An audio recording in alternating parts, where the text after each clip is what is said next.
And I've learned from experience that mental illness is a family affair. When my nephew was diagnosed with schizoaffective disorder and my sister was diagnosed with bipolar disorder, our family had no knowledge of or vocabulary for mental illness. I can't even remember ever talking about it. The subject just never came up because it was something that happened to other families, not ours. But when my nephew and sister got sick, we had to start talking and learning about mental illness if they were going to survive. At the same time, they sought help with our full support. They learned about their illnesses and they got treatment. We have become a strong and informed family support group for them. We co-founded a national organization called Bring Change to Mind with the sole purpose of fighting the stigma that surrounds mental illness. We say the scary words out loud: schizophrenia, bipolar disorder, serious depression, PTS, acute anxiety. As an actress, I've always been aware of the formidable power of words, how frightening some words can be, and how they lose their power if you say them often enough, and if you are aware of what they can mean in people's lives and in the lives of their families. My sister Jessie is a writer and a poet. She lives with bipolar disorder. She has become a courageous advocate for those living with mental illness, and she is in recovery. My nephew Kalen is a furniture maker and a painter. He lives with schizoaffective disorder. He too has become a courageous advocate for those living with mental illness, and he is in recovery. I'm proud to be an American, to come from a country whose people are known for their fearlessness in the face of seemingly insurmountable challenges. I challenge every American family to no longer whisper about mental illness behind closed doors. I challenge us to end the fear, shame, misunderstanding, prejudice, and discrimination that people like my sister and my nephew face every day. I challenge us to fling the doors open so there's no one who has to struggle in silence and isolation. And I challenge all of us to let it be known that recovery is possible. The earlier the diagnosis and treatment, the better the outcome. 1 in 4 of us is touched in some way by mental illness. 1 in 4 in restaurants, airports, classrooms, bus stations, on the sidewalks, at work, in homes across this great country. 1 in 4. So we're all in this together. Let's walk in each other's shoes, look into each other's faces, listen to each other's voices. But most of all, let's start by talking about it.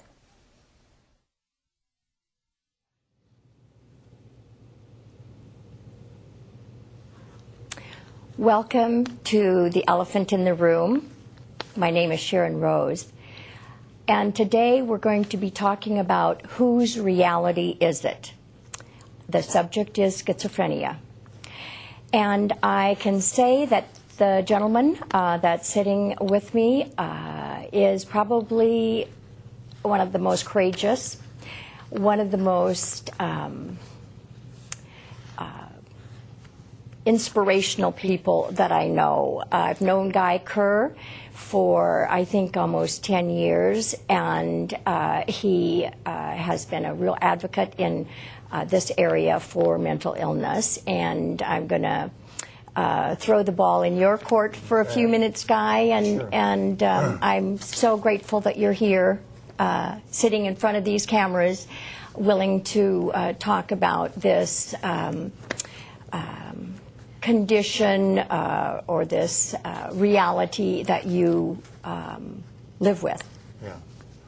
Well, yeah, Sharon, we had just talked briefly before about one thing I wanted to point out is that we have, in terms of words, illness always comes out as a word for it, of which translates to weakness and less than. Mm-hmm. And from my standpoint, I see it as a sensitivity as opposed to things that you're sensitive to the world around you. You don't react the same way to the world. And that your perception of what is going on in your life is different than that of those people around you, and it definitely has a tragic part of it. I mean, it is a tragedy in a lot of ways of going through what we go through, but we can get beyond that tragedy. And as Glenn Close was talking about, with of recovery and standing out and talking about this, then we become to a point where we can understand how everything works, and being able to accept those people, which is, she said, 1 in 4, as part of the society, and not pushing them aside and stigmatizing them within it. Because the worst stigmatization is stigmatization to yourself. Yes. And that is something that is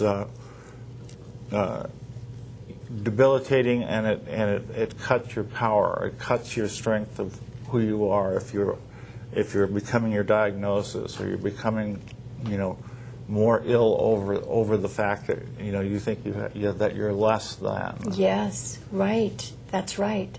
And often how people treat us and how people look at us is how we then end up feeling about ourselves. And so that's really important for everyone to understand and appreciate that.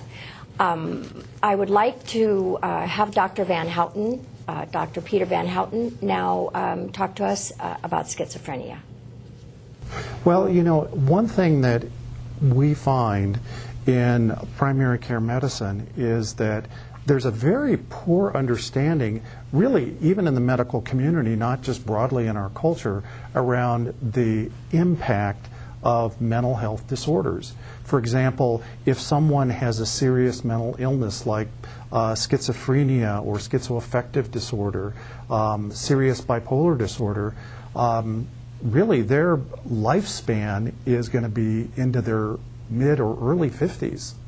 How many other health issues have short lifespans like that? Even a diabetic or someone with kidney disease with excellent care, they live into their 70s or 80s or 90s nowadays, because we can treat the underlying disorder. And I think one of the reasons that we've seen this very short lifespan number show up is the way people with serious mental illness have been treated.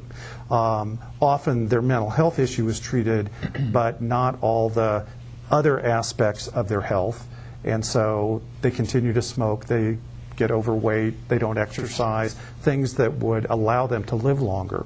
So their mental health may be adequately treated, but their physical health doesn't get treated. If they had diabetes and were being seen in primary care, all those things would be addressed if they were diabetic. But as soon as they have a schizophrenic diagnosis, often the focus is just on their schizophrenia.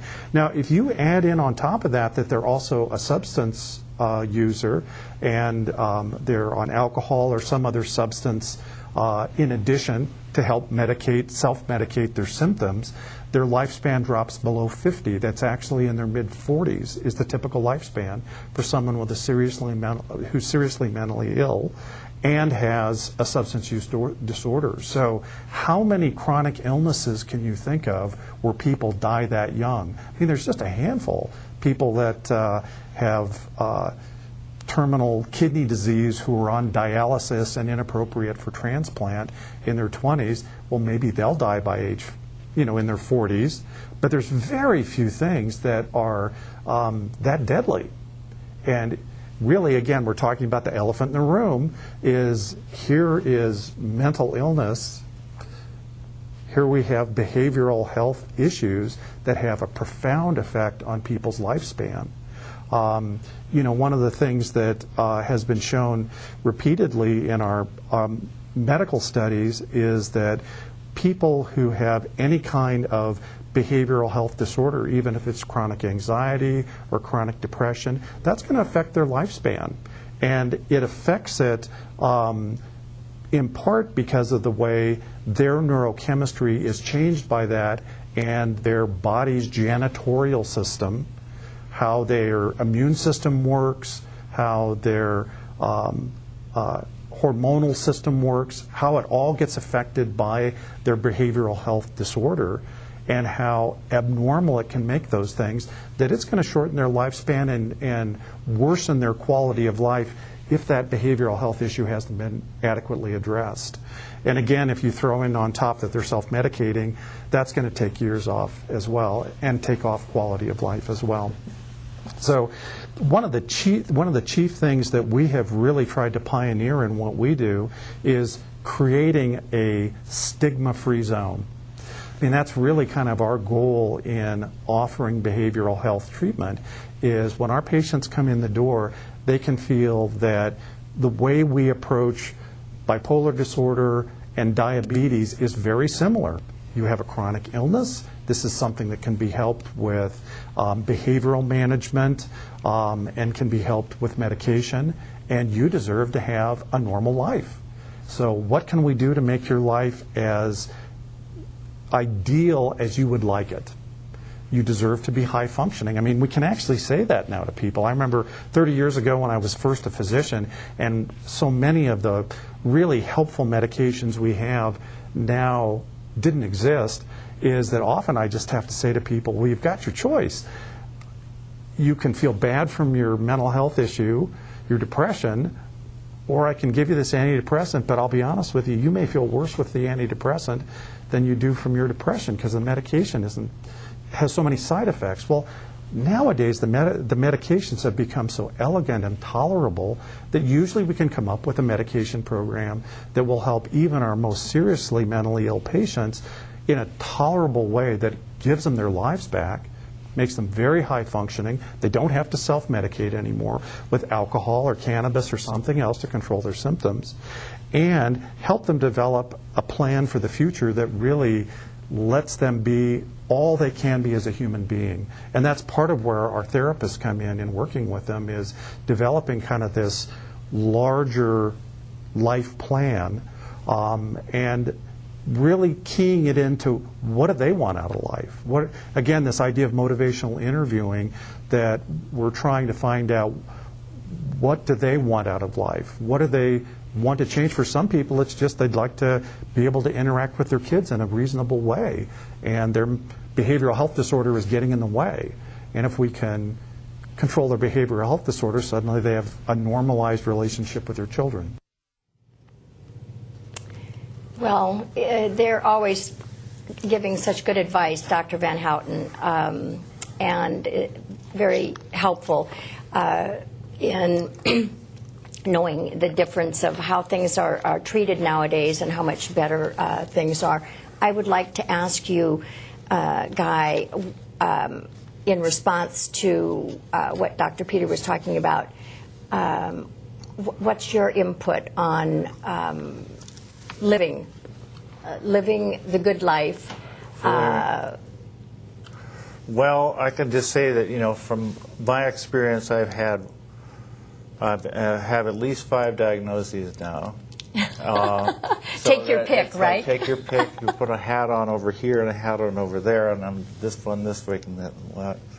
One thing I do wanted to point out with it is that one of the diagnoses is intense spiritual experience, and it's something that I have had. It's been a spiritual journey for me, and what I have gone through has a spiritual connection, and I think that that's really important to be able to understand that in people's lives.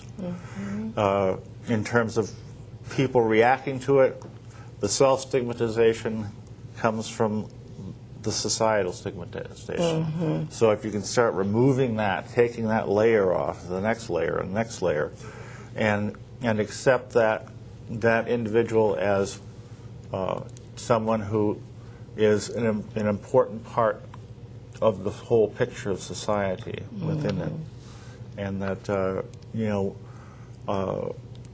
we have the ability to get through and beyond things. And sometimes recovery doesn't mean necessarily having your 9-to-5 job or whatever, but your recovery inside and your internal space, and again looking at the human mind as opposed to just brain chemistry. Right. And so that, medication is a wedge of a circle, and it's just part of it.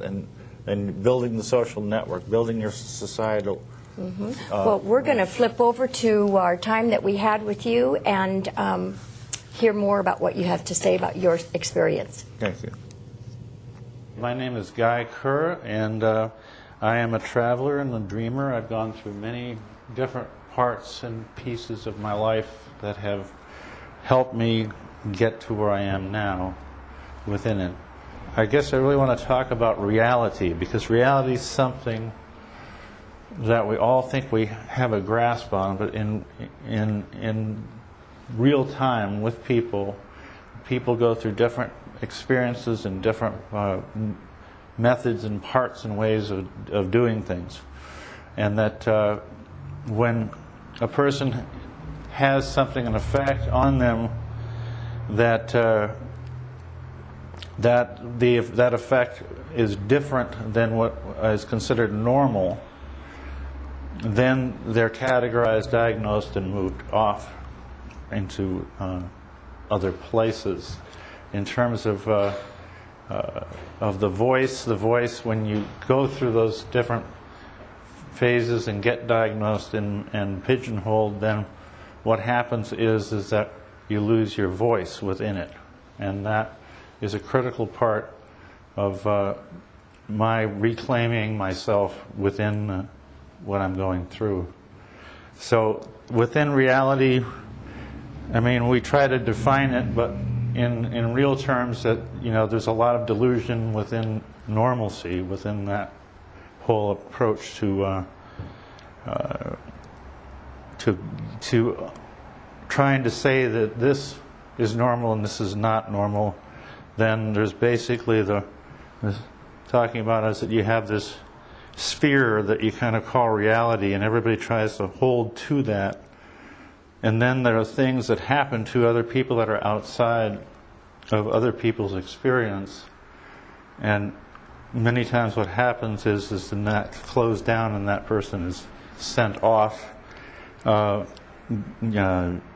just disconnected from that reality. But within that reality, we have to look at the fact that there is delusion within what we perceive, or the normal person perceives as reality. So that it's like, for us to move to the next phase, it's opening up and being able to include things within our sphere of understanding and expand that sphere, as opposed to constricting down and removing that from the process. It has been a journey for me that's been very important, and that within that journey, I've understood a lot more about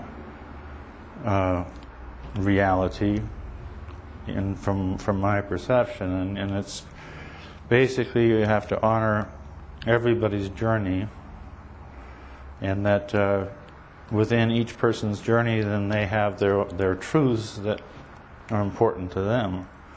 And so that instead of saying this is right, this is wrong, within it, it's I perceive this way and you perceive it that way. Importance of the cross. The cross was something I made stone fountains for 6 years, and was able to be a creative production item in a way that each one was its own unique individual thing. And then I started actually trying with just starting to do pieces, and the cross interconnects different ways so that it really ties itself together. In terms of spirituality within my life, my Christian connection goes back to when I was a young boy, and I was about 6 years old, and we were in Seneca, South Carolina, and at the Sierra Presbyterian Church, or the Presbyterian Church there, and a Sunday school.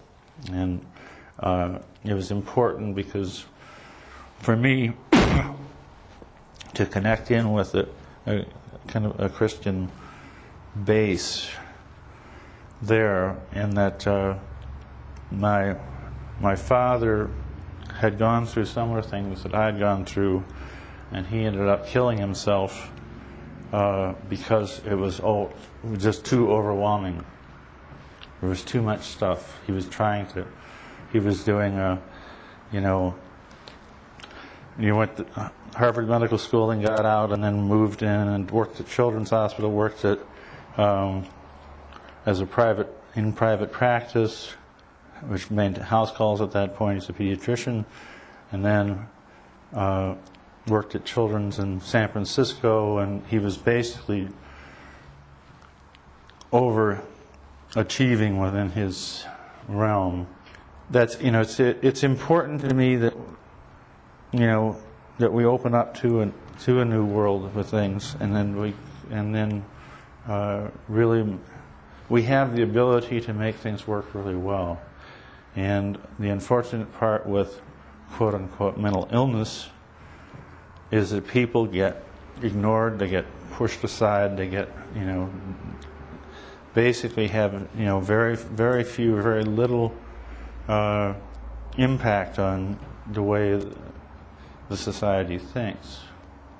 And I think it's important that the society recognizes those people, understands them, and brings them into the sphere of reality, which means that we have to expand the normal sphere of reality.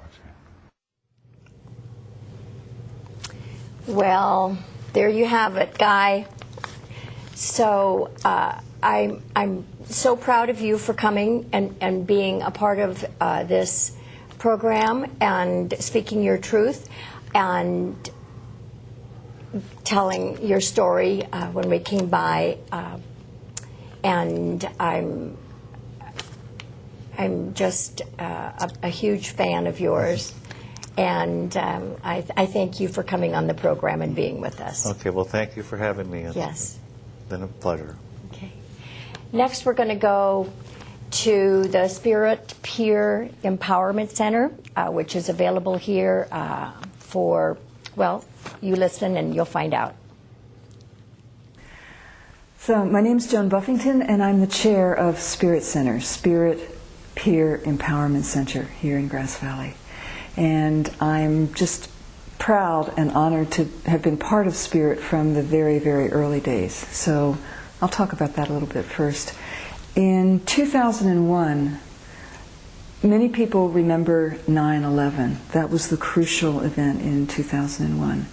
Here in Nevada County, 9/11 happened in January, not September. In January of 2001, there were 3 people shot dead in the Nevada County Department of Behavioral Health and another person at a local restaurant. And those shootings were by a client of the mental health department. Mental health, behavioral health are basically the same thing. It was a very powerful event that shocked and appalled many, many people here who thought that we were safe in a beautiful rural environment, but we're not. At that time, I was the news director of KVMR Community Radio.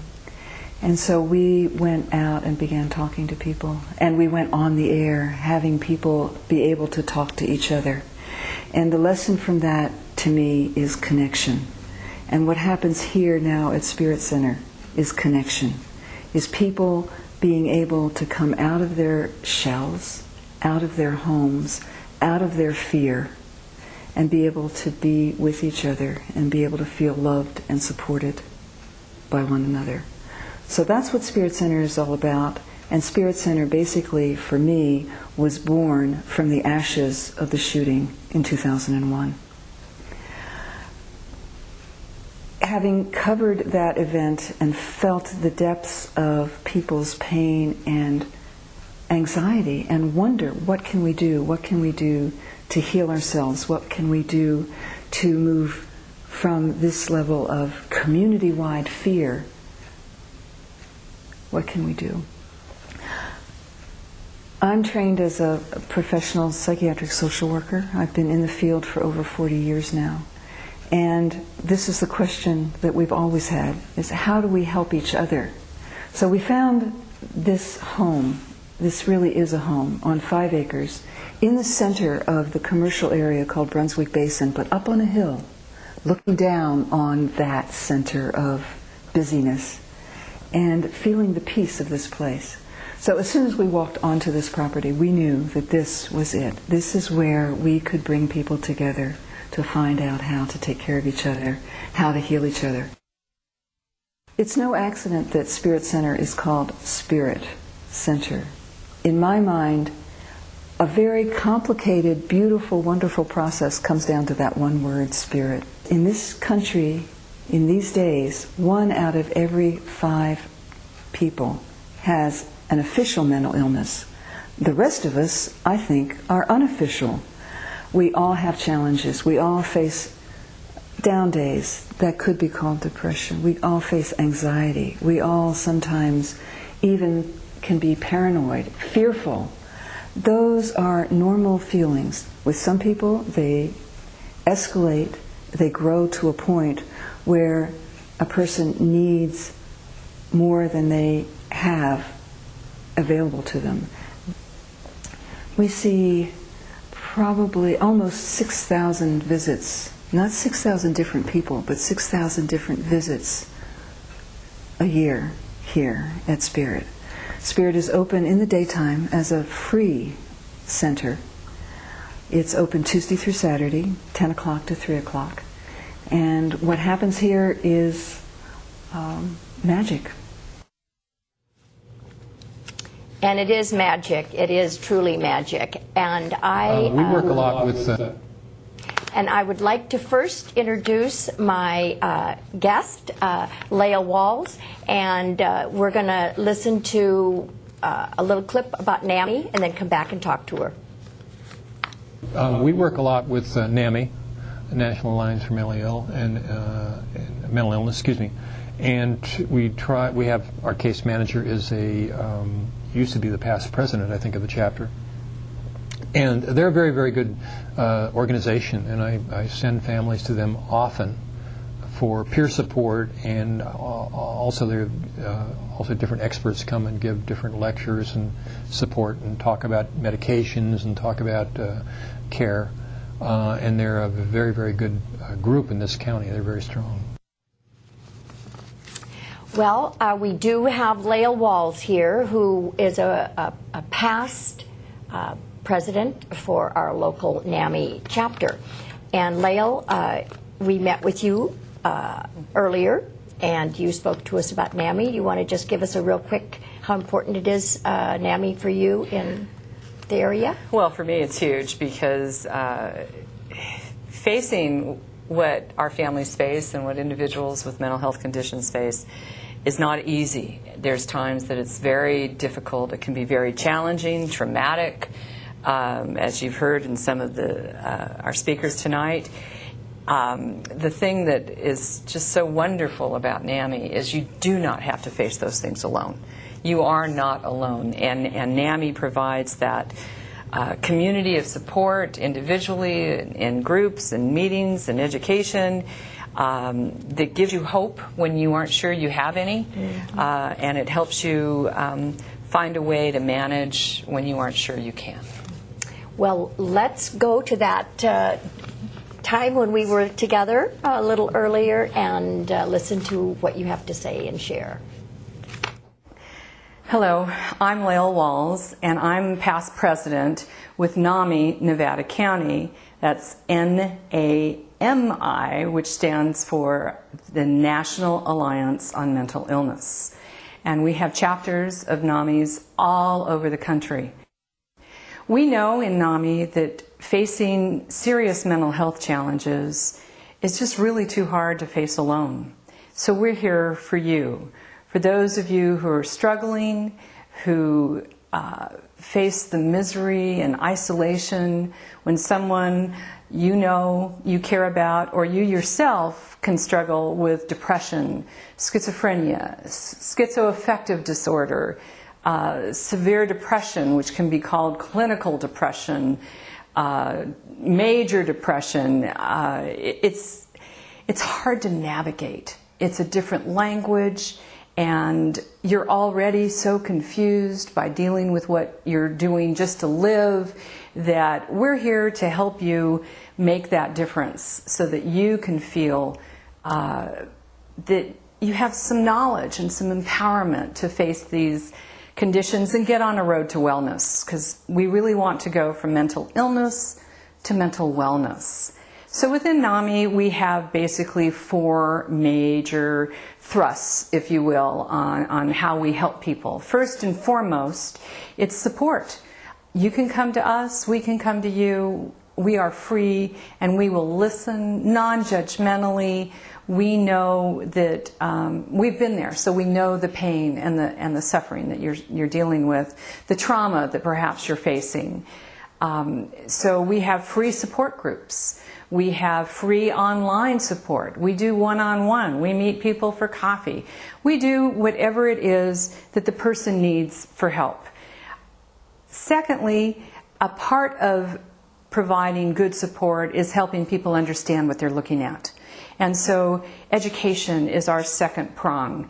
And we have free classes. We help people with our Family to Family program that helps family members learn how not to give up on the loved one, because that's huge. That's huge. We know, the literature shows that a person with a mental health condition who is struggling is 6 times more likely to relapse if they don't have a family member in their life who's helping them. So we help you learn, what does that look like? What does that mean? We have free classes for consumers, as we call them, of mental health services, or the individuals themselves that are facing these situations. And all of our classes are taught by people who have been there. So if you're a family member, you're taught by family members. If you're a consumer, so to speak, you are taught by consumers who have found a path of wellness. And then we also have another class called NAMI Basics, which helps people who are caregivers and parents when your kids get sick.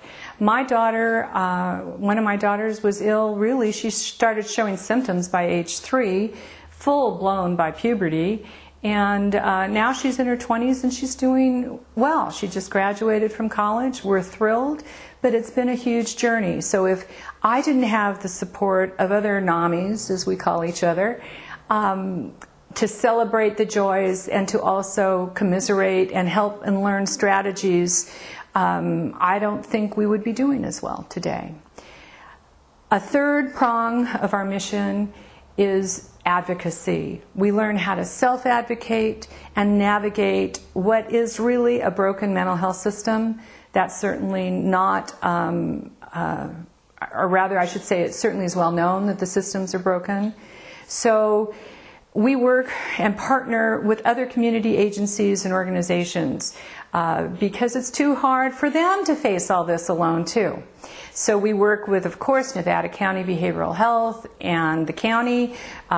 We work very closely with the criminal justice system. I was very fortunate through my advocacy work there to help bring mental health courts to Nevada County, because I can tell you quite frankly, people in the justice system really don't want sick people in jail. That's not their target population. So the more that we can help people from becoming arrested and getting caught in that revolving door at times, everybody wants. So how we do that matters. So the fourth, and I think a real gift that we have in NAMI, is because of our national organization and affiliates, we work very closely with the National Institute of Mental Health and other research organizations. So we bring the latest science to the local level. So we can tell people what are the latest medicines that they're looking at, or what's the latest, what we call living strategies, how you learn to manage with these illnesses. Because I think it's important for people to realize when you're looking at something like depression, most people know about diabetes. They know there's diabetes 1, there's type 1, there's type 2. Well, depression can be like diabetes. If you have type 2 diabetes, you might need some medicine. You may get to a point, like my husband did, where he doesn't need any medicine at all anymore. He can manage it through lifestyle. And that's the same with certain kinds of mental health conditions, and especially depression. But then for those who are in the type 1 category, you need that biological resilience. You need to have those medicines. And so and then the lifestyle helps, of course, but you have to have that biological resilience, as we call it, so you can do the lifestyle and learn again how to get on a path of health and wellness. So within NAMI, we have that capacity to also bring that latest science to the local level. And so when we partner with other agencies or we're helping our individual members, you have the confidence to know that we're bringing the latest, because it's still frontier science. What can I say? We don't have the biological markers. We have members who, my own husband went over 30 years before he got an accurate diagnosis. Certainly we knew about the depression, that's when he sought help, but they didn't know about the mania until it really had progressed to a point of where he eventually became disabled by it. And that's the tragedy, because along that way, a lot of stuff happened in our lives that was hard to learn to deal with. And the medical treatment for dealing with mania is different than when you're dealing with depression. So it's important to know those distinctions, and we can help you do that. So I guess we really want you to know we're here for you, and we're free. So please feel free to contact us. There's no obligation. We just want to make things better. So our phone number is 272-3478, and it's answered by a live person 24/7. We're not a crisis line, so we won't necessarily be able to address those. But someone can get back to you with some very important support and information, because we know that together we make the difference. Thank you. Well, Lael, first off, I want to thank you for all you've done for this county in the way of the court system and everything that you've done on that front. You're such a incredible advocate. You are always out there. Everyone knows you, and everyone, when you call, everyone says yes. That is so, so important. And I just thank you so much for coming and being part of the Elephant in the Room, and helping others out there to know about NAMI and the importance of it in our community. So thank you. Thank you, Sharon. I'm happy to be here. I'd also like to thank the wonderful artist who did this beautiful piece behind us here. Her name is Barbie Wilkins from the Neighborhood Center of the Arts here in Grass Valley. I also would like to thank my crew for showing up each week and helping to have this production happen. And we have a website, or not a website, we have a Facebook page, The Elephant in the Room on Facebook, and we also have a email address if you have any questions or want any further information. It's tvelephant4us@gmail.com. And now I'd like to say a little bit about the conference that will be happening on October 10th at the Holiday Inn here in Grass Valley. It's called Embracing the Elephant, and it's on the 10th of October from 4 until 8:30. Look for more information on the local radio stations and also in the newspaper. You're not going to want to miss it. It's going to be filled with good information. All the local people from the hospital, from doctors, the business community, the judicial committee, judicial folks will be there. And so be sure to mark your calendar for October 10th. Now I'd like you to listen to Barbara Lindsay Burns tell her story. It's very provocative. So my name is Barbara Lindsay Burns, and I'm the Executive Director of the Spirit Peer Empowerment Center in Grass Valley. I've been the director for the better part of 8 years, and I also have schizophrenia. I didn't always have schizophrenia.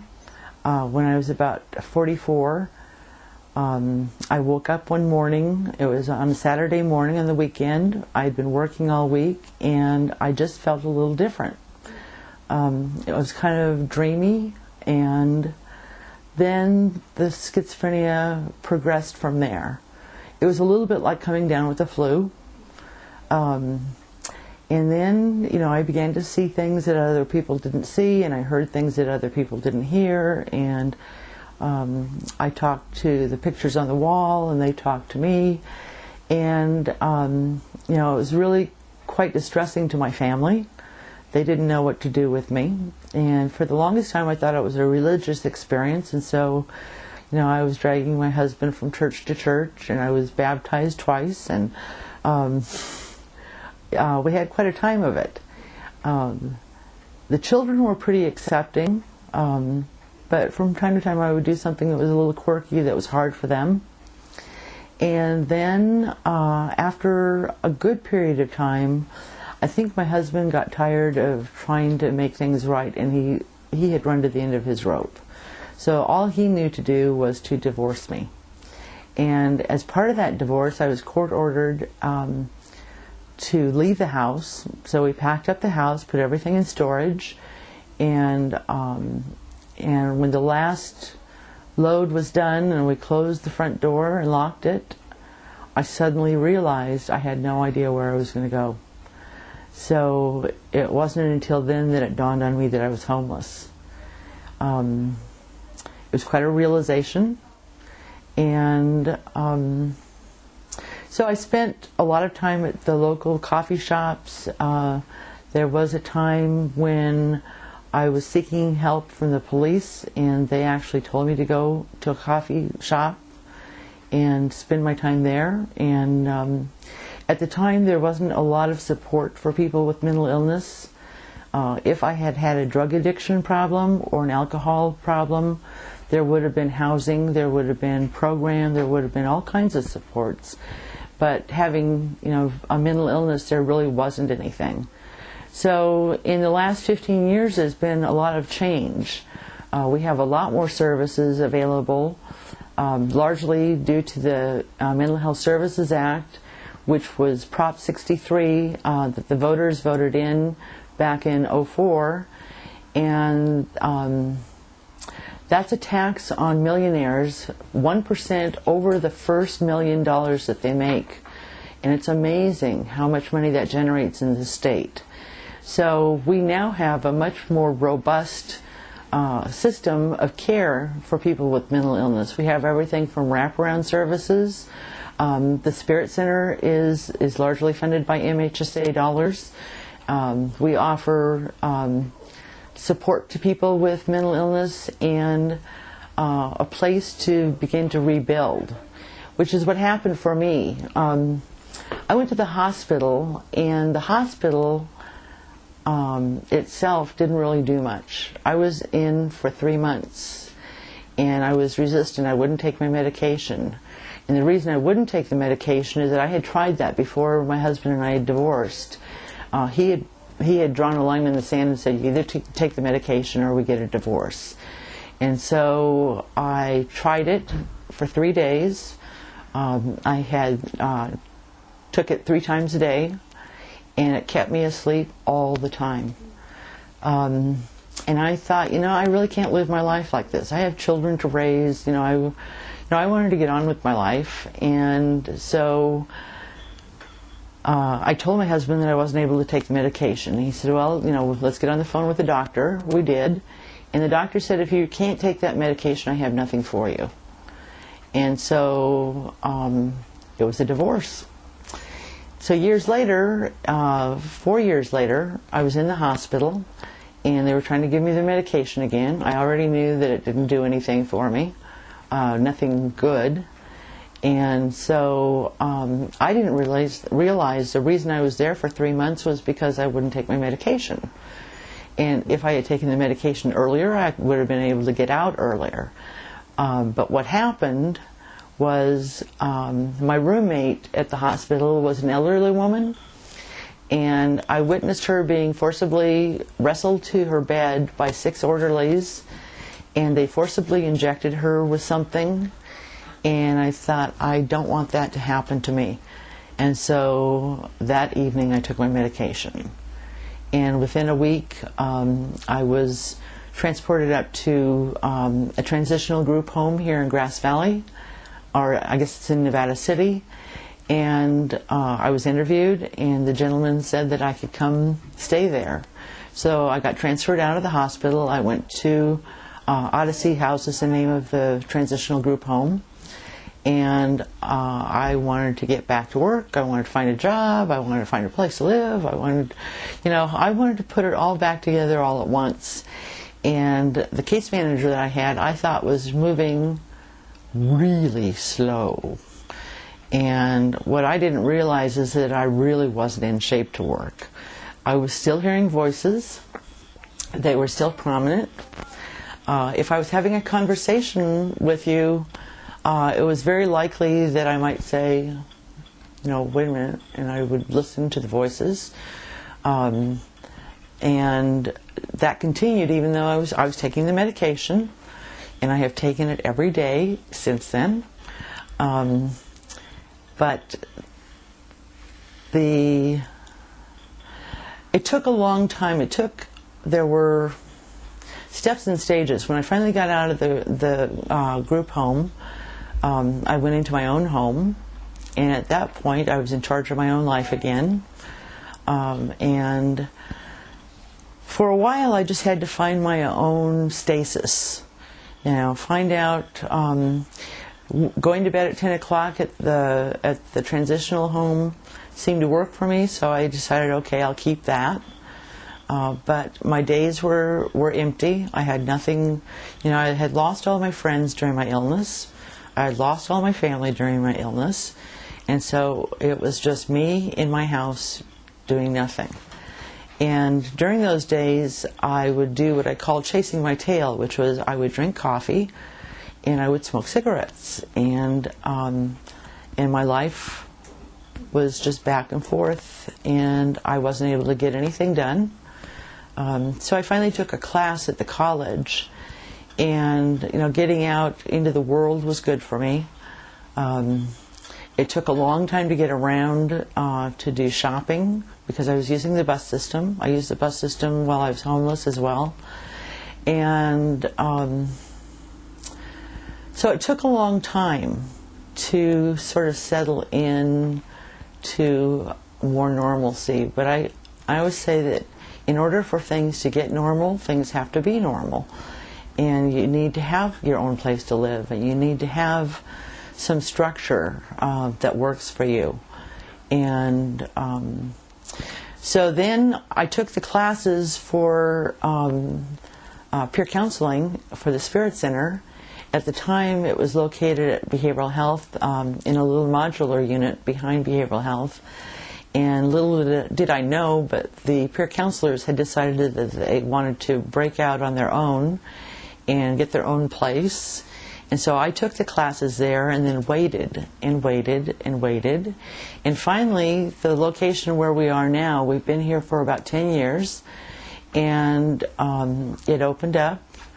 And I wasn't hearing voices so much, but it was really hard for me to stay at the center. I would pop in, I would spend a little time, I would go home. By this time, I had gotten a car. My mother had some life insurance that I didn't know about, and I didn't tell anyone about it once I found out.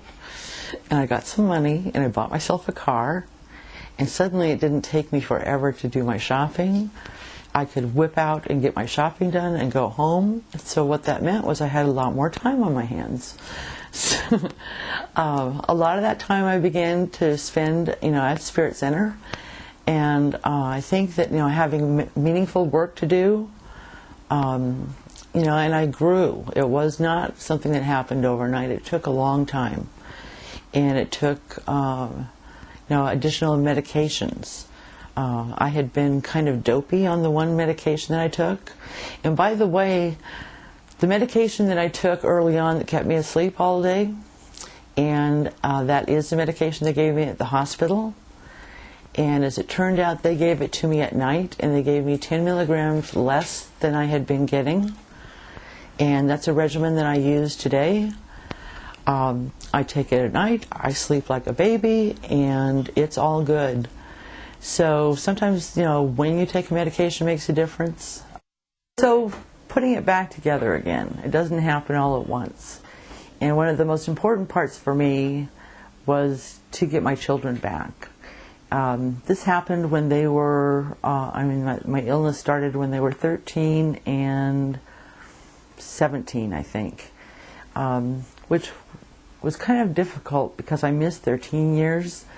And when I reconnected with them, one of them was a little hesitant at first, and each of them in our reuniting would mention, "Mom, do you remember when," for example, my one son said, "Do you remember the time that my friend and I were playing and you had aluminum foil on your head?" And his friend's mother was a hairdresser. And so he said, "Oh, you're getting highlights." And I said, "No, I'm keeping people out of my mind." And he kind of stopped and thought for a moment, "Oh, well," and then off they went to play. And I said, "Well, Devin, that was just plain crazy." And it was like, "Oh, okay." He hadn't been able to identify what that was all about.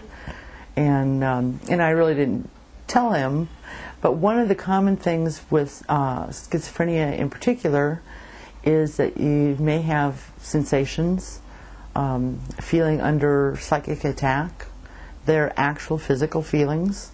If you ever have a family member or a friend that experiences it, don't try to talk them out of their feelings, because they're actually experiencing what they're talking about. And that's difficult. An example of that would be, I was talking to my sister, and I told her that I had a claw on my head, and it was very distressing. And she said, "A claw?" And I said, "Yes." And we were on the phone, and she said, "Well, gotta go." And, I've had that sensation, throughout the years. And the next time I talked to her, she said, "Oh, by the way, whatever happened to that claw on your head?" And I said, "Oh, the sensation of a claw on my head." She said, "Oh, sensation of a claw on your head. Oh, I get it." Well, when you experience something in your reality, that's your reality. And the reality for me was that there was a claw on my head. But what I had learned to do was to make it more palatable to her, to be able to say the sensation. Then she didn't have to get caught in judgment. But that was frustrating for the family to not know what my reality was. And again, in dealing with people with schizophrenia, I run into the same frustration, is that you're caught in two different realities, and it's hard to imagine that you could do something to change your reality. Growing up in the 60s, you would think that with LSD and things like that, I would have known that you could take a pill and it would change. But I never took LSD, so I didn't know. And, your sense of reality can change with proper medication. It's sometimes really hard to get people to do that when they really don't recognize that there's a problem. And there's what they call anosognosia, which is the inability to, how is it? You don't have any self-recognition of what's going on. And so without that recognition, of course, there's no experience that you need to change anything. I've worked with people and tried to say, well, what if you took the medication, that would mean that you would be able to live in a house? Would that be worth the try? But that's as far as I've been able to get. It's just really hard to help people to change their reality. So again, with my children, I am proud that they're grown. They both turned out well. My one son, bless his heart, said, Mom, it was the strength of your raising us before your illness that got us through. And I have a great relationship. He lives in Chicago.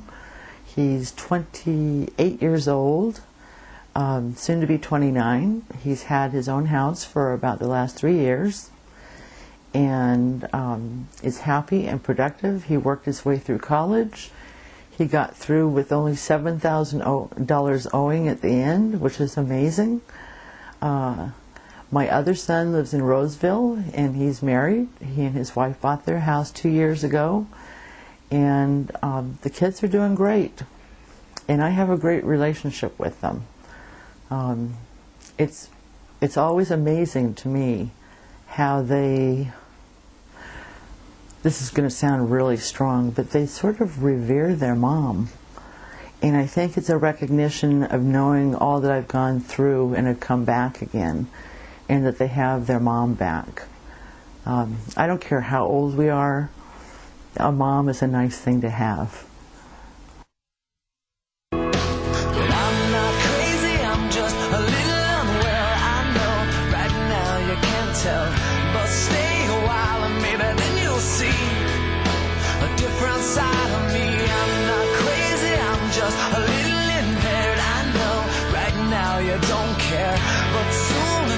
You're gonna think of me and how I used to be me, and talking to myself in public and dodging glances on the train.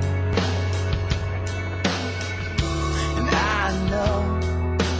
know they've all been talking about me. I can hear them whisper, and it makes me think there must be something wrong with me. Out of all the hours thinking, somehow I've lost my mind. But I'm not crazy, I'm just a little unwell, I know.